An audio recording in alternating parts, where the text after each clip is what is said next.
Welcome to Huntin' Stories, brought to you by Late to the Game Outdoors. Everyone loves a good story, and hunters have some of the best. Our whole mission is to collect and share great stories from hunters just like you to entertain and keep you motivated all year long. So, pull up a seat around the campfire, because here we go.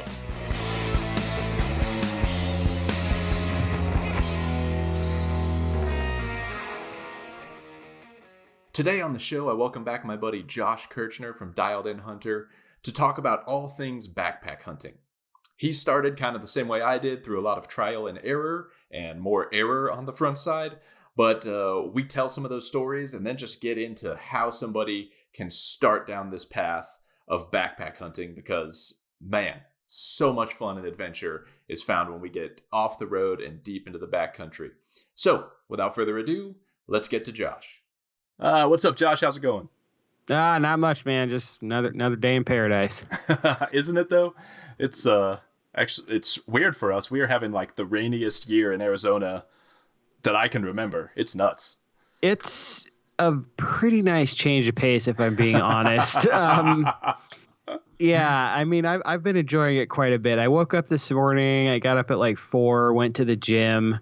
And it's been pretty much raining all day, and it's just super relaxing. So, yes, I'm sure people in other parts of the country where they think, it's late winter, early spring, it rains. We're not used to that. It doesn't happen here. No, we're not used to snow either. Very true, and we're getting good amounts of it. Oh yeah, we got like a giant snowstorm back in November, and then I was just up actually scouting for spring bear a couple weeks back, and there was parts I was walking through snow. I'm like, what is that? I've never even seen snow here. What is this?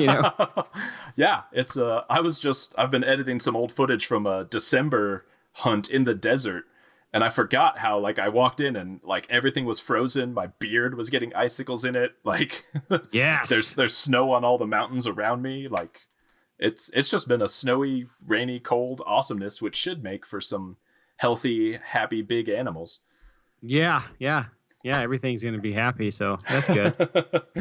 Well, hey man, you are many awesome things, but one of your specialties is you're just a big backcountry backpack hunting. I would say expert. I know you're too humble to call yourself that, but you do a lot of that. I like backpack hunting. That's what I say. Fair enough. But that is like, it's a passion we both share. And I think there's a lot of guys, the more that I talk to people and field comments from people, where hunting can seem intimidating enough. And then you add that extra layer of now you're going to like put everything you need on your back and go deep into the wilderness. That's scary for a lot of dudes who have never done it before. No, I know. I felt that before. Yeah, we've talked before kind of about how we both got started in that, but I love your take on like when you first started and how things maybe didn't go as great as they should have, and just a whole bunch of stuff. So if you wouldn't mind, like, just tell the story of like your first backpack hunt, and or like, I mean, just how far you've come in that process, things you've learned. Let's go for it from that angle. Yeah, man. So my first backpack hunt needs to be summed up into 2 trips. Okay. So fair enough. So it took me actually a few years to acquire all the gear. I'm a pickup driving, peanut butter and jelly eating fella. I don't bathe in money. So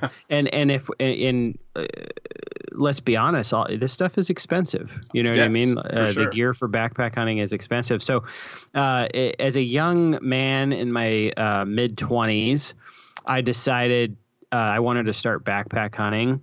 And I also looked at it, though, as a way for something that I could do with my wife. And what I mean by that is just backpacking. Yeah. So I looked at them one and the same. So after spending a few years getting the gear all figured out, my wife and I decided to go on our first backpacking trip, and it was in the spring. And my plan was I'm going to do a backpacking trip with my wife in the spring, and then I'll do my first backpack hunt in January for our archery deer season down here in Arizona. Yeah. So I go out with my wife, and I wore, goodness gracious, I hiked 7.5 miles with jeans. Oh, sorry. Yeah. Anyone who's ever hiked in jeans is laughing as well. Yes. It wasn't cool. Backpack was. We were only going in for a night, and my pack was almost 60 pounds just going in for the night. Yeah, dude. It was no joke. It was serious. And got in there. I mean, on our way in, it hailed. Oh, jeez. So it was one of these things where I was caught trying to figure out how to operate my rain fly of my backpack. For the first time? Yeah. I'm like sitting there just getting pelted with hail and rain and stuff. And I'm like, I don't even know how to work this thing. I also found out on that trip, once we got to our campsite, which was beautiful, it was a beautiful place, I found out how to make a fire when it's raining. Nothing like on-the-job training. Yeah, on-the-job training. Making a fire when it's raining is not something that us Arizona folks usually ever have to worry about. Yeah. The moisture here is just, we just don't get a lot of it. But yeah, I figured that out. So that was awesome. And then we slept and woke up the next day and hiked out, and that was that. And that was my first backpacking trip, and it felt, man, that hike out, it was, it was brutal. You know what I mean? Like I wasn't ready. A few things clicked in my head on that trip, and one was I need to take my physical fitness a little bit more seriously to do this. You know what I mean? Like I wasn't about to start running marathons or anything like that, but I needed to care, right? Yeah. And then the next thing was I need to figure out how to lighten this load on my pack a little more, So, for sure. How did so not to interrupt, but like, how did your wife feel about that whole trip? Yeah, no, she felt she felt the same. I mean, we did not have the ultralight gear that we have today. Yeah. And so she was feeling it too. She was feeling the weight, and she too hiked in jeans. Oh no. Yeah. And then she's pretty sensitive to the sun. So which is funny because we live in Arizona,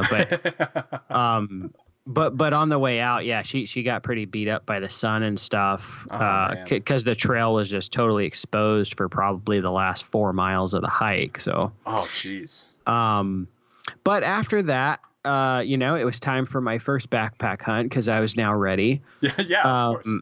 Yeah. The good thing about this hunt, though, was there wasn't any water. And that might sound like a bad thing, but to me, I was like, okay, cool. Well, that's one less thing I have to carry in my backpack, because what I did is I hauled in water like a couple weeks before that. Smart. Yeah. Yeah, so I did that, didn't have to carry the water filter. So that freed up a little weight. It also really made me start paying attention to my clothing. Yeah. No more jeans. Yeah, well, the jeans, but then also like a layering system. This is another way to lighten the load, and it's more cost up front, you know what I mean? Yeah. But the ultralight hunting layers that that are made today, it's just the way to go, in my opinion. They're lighter, they're more compressible, they're more efficient. and they just work wonders. I invested in some of that, and then hiked in, and still the whole time I'm hiking in, I'm like, how can I lighten the load on this backpack? You know what I mean? It was just, we went in for, I think we went in for 2 nights or 3 nights. And the hike was only like a mile. Okay. It was only a mile, but it wasn't, there was no trail. We were just hiking cross country. Okay. And we get up there and get everything set up, and it was awesome, dude. Like we saw rutting bucks the whole time we were there. Oh, nice. And the first morning I woke up, this is when I knew I needed to do this more, was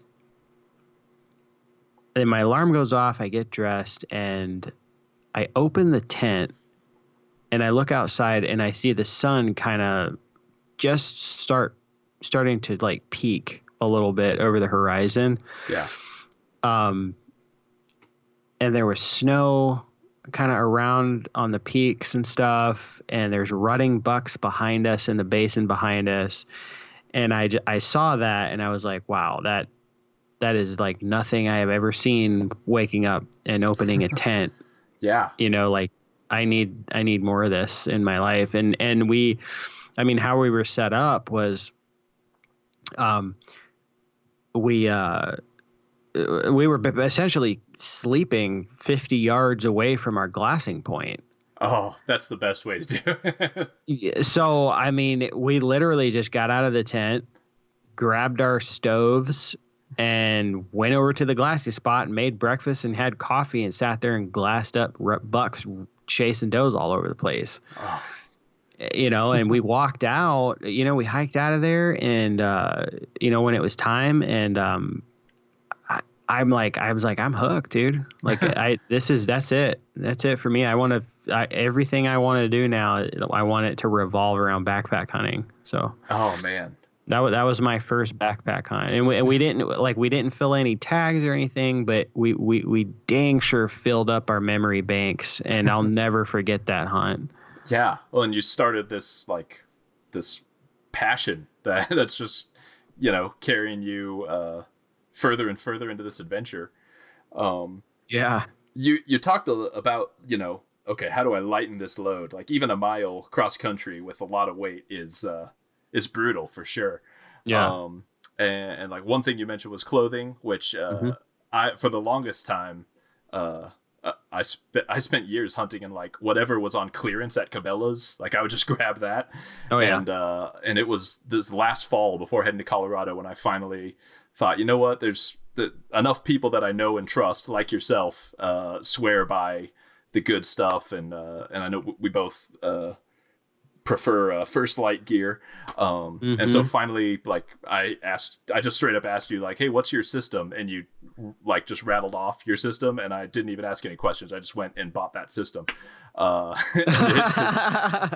It has been killer. Like I have loved every piece of gear, and like it seems silly, maybe especially if you're like talking to your wife and she's like, you spent like the amount of money that I wear into the woods versus like what's in her closet is a source of contention in our marriage. But the difference it makes is insane. Yeah, it really does. It's more, and that, that's the only reason, I really got into that stuff. It was because of backpack hunting, because I felt like I needed it. Because unlike when you're camping by a truck and stuff like that, which is what I did for many years, you can have a lot of clothes with you. Yeah. But when you're going on a backpack hunt,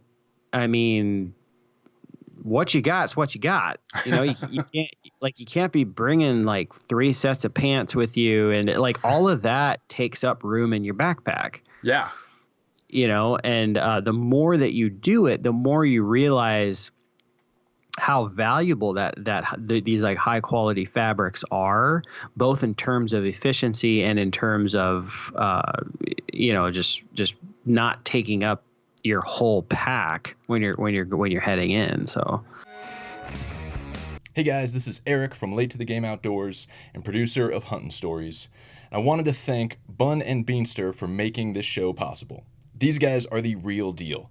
Whether you're a seasoned business owner or a startup or running a side hustle like I am, they can help you with your branding, logo, easy to manage websites, and fresh creative ideas for your business. They can also help you look the part by helping you design those tricky one-off events. They deliver amazing printed goods, quality apparel, even signage. Truly a one-stop creative shop, and they stand by their work guaranteed. For free consultations and useful resources, go to bunandbeanster.com to check them out, or catch them on Instagram at bunandbeanster. Now back to the show. Yeah, for sure. What are a couple other big things that you did to lighten the pack? Because I'm sure you're not, unless you're hauling meat out, you're not walking around with 60 pounds on your back anymore. No. At least what were a couple of the biggies that guys could look at lightening their load? Yeah, biggies. I mean, the easiest thing to do, this sounds awful, but the easiest thing to do is throw money at the problem. Okay. Yeah. And that is, some of the big items in your backpack are going to be your sleeping bag, your shelter, and your sleeping pad. These three things can really both take up a lot of room and weigh quite a bit. I mean, my first sleeping bag, I believe, was 5 pounds. Wow. Yeah. My first tent was 7 pounds. Oh. And my first sleeping pad, that was pretty light, but it was one of those roll up Thermarest foam ones that they're probably as big as a column. Yeah. Yes. You know what I mean? They're super light, but man, those things are not meant for comfort. So what I did was just one or two things a year. I'd get a sleeping bag. Maybe now I have a 2 pound sleeping bag instead of a 5 pound sleeping bag. So you save 3 pounds right there. And then I get a shelter that's 4 pounds instead of 7. You save another 3 pounds. Now you're at 6 pounds that you weren't carrying before, right? And then I'm gonna get this better sleeping pad that might weigh equal or maybe even a little bit more, but it's not taking up as much room. Yeah. So now my pack isn't as full, right? Yeah. So just these little things like that. Another thing was just some mental battles, for comfort, if you would. Stuff I would take with me more socks than I needed, or more underwear than I needed, or I remember for the longest time. So I carry a pistol a lot when I go out. I would carry a whole nother speed loader of bullets in my backpack, for reasons I couldn't tell you. I look back on that and I'm like, why was I doing that? Just in case the zombie apocalypse breaks out while I'm back there or something. And it's while that item is very small, it weighs a lot. Bullets are heavy. Yeah. So, everything added up, though, that's the key. Because when you look at something that's only, I'm only going to carry another pound with this or whatever. If you do that 10 pounds through your pack, you're carrying an extra 10 pounds of weight. Yeah. Right. So, and let's not forget about your backpack. That's another thing. There's some backpacks out there that are 12 pounds.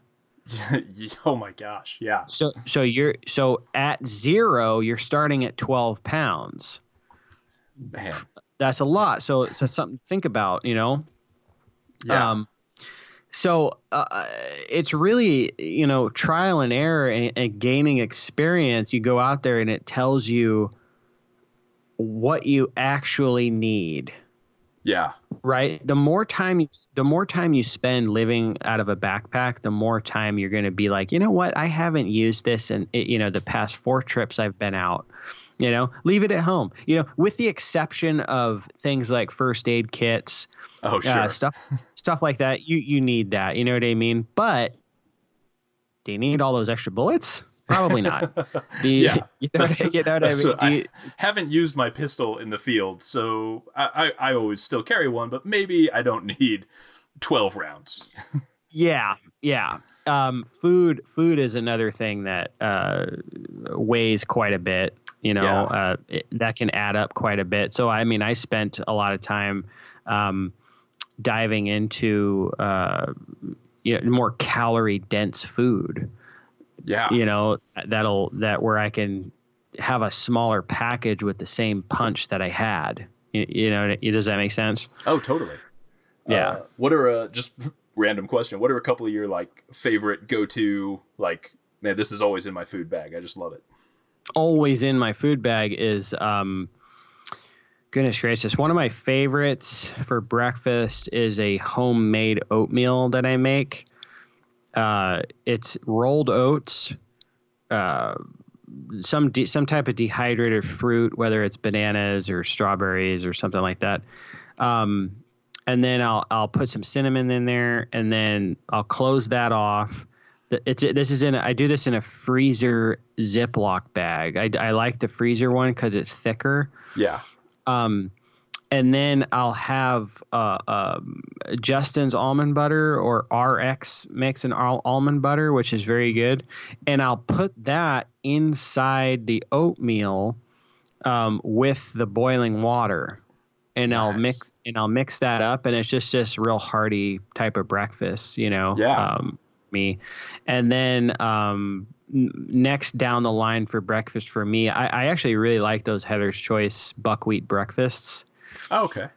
Yeah, they're super simple. They're lightweight. They take 4 ounces of water to make. Oh, yeah. Yeah, so I like those too. Another thing that I learned early on, like a lot of these, some of these companies, they come across as gimmicky and stuff like that, and it's hard to actually find, people that you trust. Kind of sad, but Yeah. something that it makes a huge difference for me is I bring that hydrate and recover stuff from Wilderness Athlete. Oh, yeah. I've seen that. Yeah, it's basically it's a branched chain amino acid. Just super helps with recovery. Backcountry hunting is tough. It wears down on you, especially if you go for 10 days or something like that. So having that is something I will religiously have in my backpack for every single night that I'm out, and I'll drink it with dinner, and it super duper helps out with muscle soreness the next morning. Oh, man. Yeah. There's nothing worse than that. Waking up the next morning and you're just shredded from the day before, and you know that you still have miles to put on and days to go. Yeah, for sure. Man, well, like at the, I think with all that helpful mindset and just like tips and things to upgrade when and where and why, I think like the most important thing to circle back to, because as we said, backpack hunting is an expensive endeavor, especially if you're starting from nothing. But wanting like that not to be a reason for someone not to go. Right. Like what are just, man, how do I phrase this question? Like for someone who's sitting there like, man, that sounds awesome. I've just started hunting. Like I've got a weapon, but I'm a truck camp kind of guy. Mm-hmm. So starting from scratch, like just a couple things to encourage that guy to get out and try. Cause I think like one of the most important things you said was like days in the field shows you and like helps you refine that kit. So if you wait until you can buy the best of everything, you're missing on all this valuable learning through trial and error. Like what are some ways that guy can get started? Both in terms of maybe gear or even like sort of like pacing yourself on how far in you're going to go or whatever. Yeah, absolutely, man. I mean, right off the bat, the most important piece of gear is a backpack. Yeah. So if you can get that, that's a great starting point. You don't need to go out and buy. I mean, you can spend $5,000 very easily. Yeah. And if you can do that, go ahead. It's not my money. You know what I mean? Yeah. You go ahead and do that. But in order to just get started, what I would do is not even start backpack hunting. I would get used to walking around with a weighted pack. And I'm not talking about putting plates in there or anything like that. I'm just talking about like day weight, like have like a water bottle, water bladder, some food, kill kit, everything you need for a hunt, and just start covering miles, and explore country, because what you have to do first is find out where you want to backpack hunt, right? Yeah. Um, especially starting off, just going in blind somewhere is pretty daunting. Yeah. Because you're taking on a lot of new things right off the bat. And if you're comfortable with that, then go ahead. I'm not going to keep you from doing it. But I think having a soft plan of, okay, I know this trail over here leads over to this mesa, and I can glass off the side of this mesa, and so, it's got a flat spot there too, right under that tree. That'd be a nice spot to camp. I spend time going around marking these little areas like this on my GPS or cell phone, whatever. So you know where to go. Yeah. And then from there, it's just about acquiring gear. And the best advice I could give on gear is don't be afraid to buy used gear. If that's what you need to do to make it happen, make it happen. That roll up foam sleeping pad that I was telling you about, that thing's like $30. You can go get that. Yeah. You're not gonna. It's not, like I said, it's not made for comfort, but it's going to get the job done. Yeah, you'll wake up a couple times in the night, but you'll roll over and you'll be all right. Absolutely. And get a solid sleeping pad solid sleeping bag. You don't need to buy a pillow. You can just roll your jacket up and use that. As far as water purification goes, the absolute cheapest way to go with that is water purification tablets. They're a couple bucks, like just do that. And you'll have to wait a little bit longer to drink your water, but that's a route to go. Or you can carry water in, and then you don't even have to buy any water tablets. There's ways to make things happen. And I think something to remember here is that people have been backpack hunting well before any of this high-tech gear was out. For sure.